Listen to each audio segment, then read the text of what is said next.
దయచేసి ఈ వీడియో అందరూ చూడండన్నా.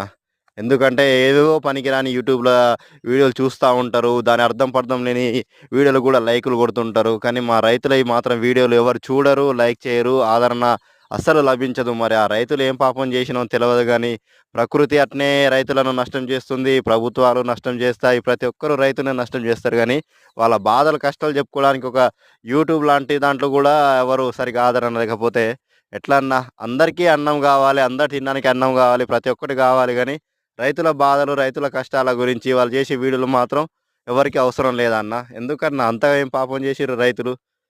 మనకు ఫాస్ట్ ఫుడ్ సెంటర్‌లున్నాయి గదా! బేకరీలున్నాయి. ప్రతి ఒక్కటి అనుకుంటారుగా అన్న.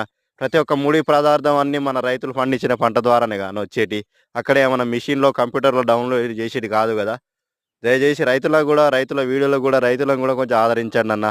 ఈ వీడియో అందరికి షేర్ చేసి కొంచెం మా బాధలు గూడా చూపెట్టండన్న. ఇవన్న రైతన్నలకు